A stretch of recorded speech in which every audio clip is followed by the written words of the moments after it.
Yo, what's up everyone? OJ here. Welcome back to another video. Today we're going over the top 5 summer games for the Nintendo Switch. Look, I know spring comes before summer, but not here on PlayerEssence. We're jumping straight into summer. No, I'm just joking on that, guys. We'll talk about spring games later. There's some ports and other stuff. But the summer is where the action is at. So with that out of the way, let's go ahead and get right into it. Number 5, Daemon X Machina. This game just got a prototype missions demo, or not just got, but it's been on the eShop. It's actually coming off of the eShop very soon here. But what excites me about this game is that it's going to get a lot better than what we already got. I think that people at first were a little weird about the game because it's a mech game. You don't get many of them. The controls are a little awkward. But once you play the game, the demo that I'm talking about, once you play it and you get in control and you understand what you're doing, it actually becomes a lot more fun. And it excites me that they're going to take that demo build and they're going to even improve it more based off of our own feedback. I love what you can do in the game. There's a lot of really cool like armored core type of stuff, but then also anime and mech stuff and all different types of cool things. Like, I love the sword and the different weapons you can get. The stats on this game look nuts. It looks like you're going to be able to customize every single little thing of your mech, making your mech faster, making your mech stronger, getting different weapons and equipment and armor. The boss battles seem fun. They just need to shore up a couple different things, but I'm confident that based off of our own feedback, based off of them pulling the demo that's not going to be up on the eShop, that they want to make sure that this is going to be an amazing game. The last time that we saw something like this for the Switch was Octopath Traveler, when they put out that demo, and then they changed a number of things to make the game better. So I'm expecting that with Daemon X Machina, and I think that this is going to be one of those surprise hit games that come out this summer. So number 5 is Daemon X Machina. Number 4 is Marvel Ultimate Alliance 3 on the Nintendo Switch. Don't sleep on Marvel. Obviously, you have a bunch of popular characters: Captain America, Wolverine, the Hulk, and more. But this game, I think it's getting better and better each time that we've seen it. We saw originally last year at the Game Awards, then we got another trailer. Nintendo's been marketing it at Super Smash Bros. Ultimate tournaments.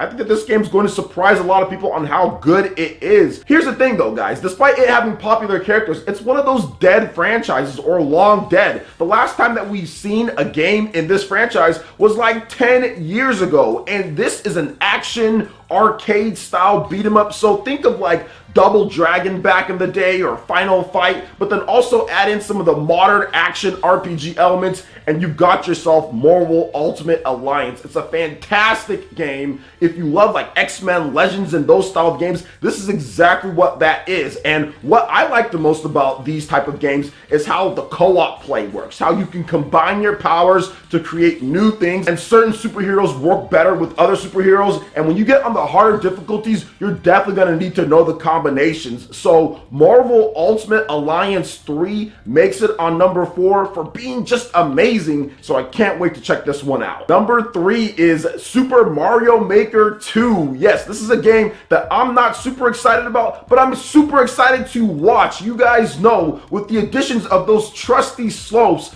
people are going to make all sorts of crazy contraption levels, and it's going to be a Twitch dream, because there's going to be people that go on there and accept people's levels, and you know they're going to make the most diabolical, crazy levels ever. And you're going to see these insane Super Mario Maker ninja players out there absolutely killing it in some of these crazy stages. I watch a number of Super Mario Maker speedrunners and people who play the hardest levels, and that was the most exciting thing about Super Mario Maker to me. Not necessarily playing it, because I'm not a huge fan of Super Mario Maker, but watching people play the craziest and the hardest and highest rated levels. It's just nuts to see, and I think that Super Mario Maker 2 is going to take things even up more with the addition of co-op play in there too. Imagine these levels that are crafted and built specifically for co-op play, to where you have to really line up your jumps and everything with the camera. I mean, this is going to be crazy. Super Mario Maker 2 coming out this summer, and I think this game possibly has the chance to do the best out of all these games that I'm talking about today. All right, and getting into number 2, and that is Astral Chain. This game is coming out on August 30th, and I'm extremely excited about this game, and I want to talk about it just a little bit. Why is this game exciting? Why is it number 2 on my list? Well, because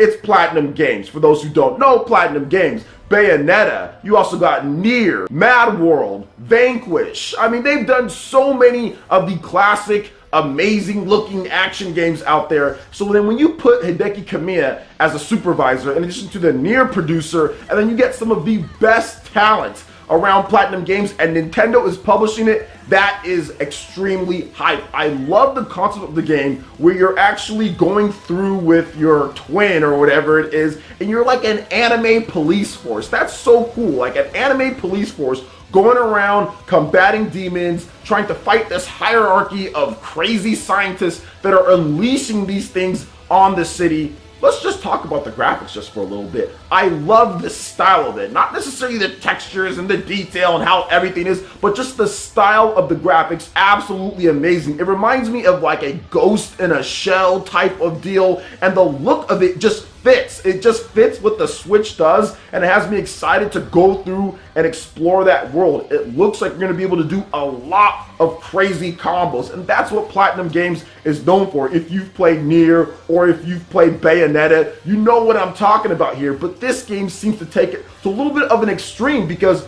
unlike those games, this one you actually have this Legion robot partner, and that one does combos with you. You fight in tune with it. On top of that, Nintendo's always said there's going to be co-op in the game, so we're going to have to see how the co-op works with this one as well. It seems like there's going to be a lot more surprises with this game when it comes to the combat and what you can do. Looks like there's some open world or open area exploration. You probably have side quests where you can go take on other bounties or whatever it is, or go arrest other people. You have that Astral Chain that wraps around them, and you can arrest them or take them into custody.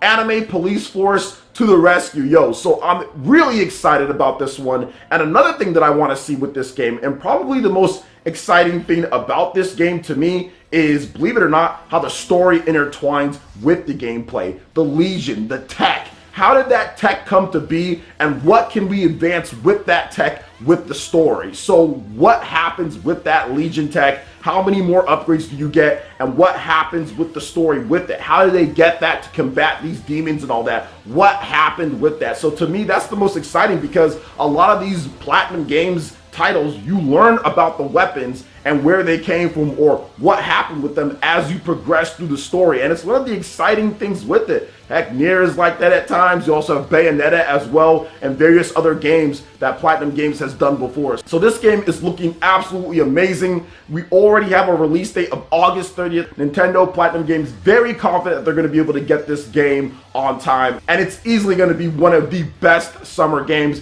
but it's not quite my number one. And number one, you guys know, is Fire Emblem Three Houses. Let's talk about all the reasons why Fire Emblem Three Houses is going to be the best summer game to me. One, this is the first HD experience for the Intelligent Systems crew. They have taken so much time in crafting this. This game has been in development since the end of Fire Emblem Fates on the Nintendo 3DS. So it's been since 2015, 2016-ish, and now it's all the way to this point to 2019. They have been working extremely hard on this type of game, and you can tell. Look at the amount of content in here, and look at what they did. Finally listening to the fans and not pulling this Fire Emblem Fates thing where you're splitting it up into 3 separate games, which Fire Emblem Fates technically is, with Revelations, also Birthright, and Conquest. You have those 3 type of paths, right? Just like I said there with Fire Emblem Fates, but you have all of that in one game with the 3 different houses. Now, I'm not sure if it's going to deviate as much as Fire Emblem Fates did after a certain chapter, but the fact that all of that is in there in the base package is amazing and exactly how it should be. So good job on that one, Intelligent Systems. Also, another thing that looks absolutely amazing with this game is the troop command. The fact that each leader has troops, and when you go onto the battlefield, that creates a sense of a higher scale war than just a number of individual people out there just battling. this game actually has it to where there are troops and it feels like a large-scale battle when you're out there. That's another thing that I think that Fire Emblem games maybe have been missing before, because you see these large wars, you see people going, oh, and all charging out there, and then when you actually get onto the map, there's like 8 units. There's like 8 versus 8, and you're like, okay, what happened to all the other people? You only see that in cutscenes, but now you actually get to see that. And I feel that the added power of not being on a portable system and being on the Nintendo Switch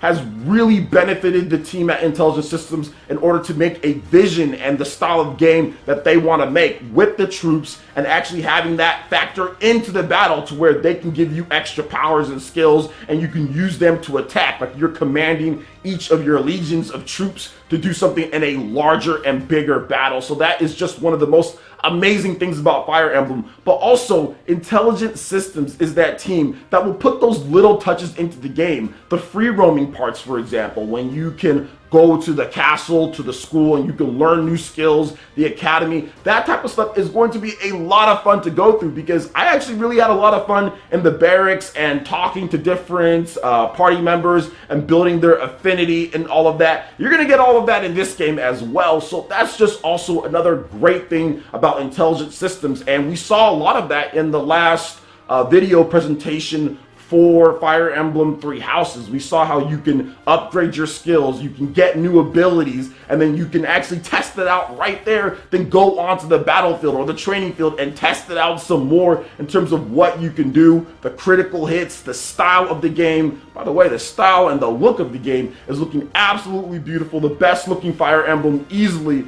by far the best looking Fire Emblem game ever made, because they've been on older systems or they've been on portable systems with the Nintendo 3DS, but we're finally back to a home console after more than a decade, and it just feels right, and it looks amazing. So I'm looking forward to even seeing more improvements when Fire Emblem Three Houses launches on July 26th. You have all 3 paths that you can take, you can pick, and they haven't detailed too much what's going to happen between each one, but I'm guessing you're going to want to play the game 3 times in order to get all of the story, at least get everything. Otherwise, they wouldn't have highlighted the different paths that you can take, but we'll have to wait and see how much it deviates. But to me, this is going to give you the most content. This is going to give you the best bang for your buck out of all of the games if you're not into, like, let's say, platforming or playing a bunch of user-created levels. In terms of just single time through with the single player or main story, it just looks amazing. So really excited about Fire Emblem Three Houses. All right, Ninja, that wraps it up for this video here. Go ahead and check out the links in the description below. We got Facebook and Twitter. Go ahead and give us a like and a follow on our social media. Really helps us spread the content of PlayerEssence across the internet, is to YouTube. Also, make sure you check out our Patreon, Twitch, and YouTube live gaming pages. Hit that like button if you did like this video. Lets me know you guys want more content like this going forward in the future. And subscribe to PlayerEssence for latest RPG, Japanese, and Nintendo gaming news. Thank you so much for watching, and we'll catch you, Ninja, for the next video. Peace.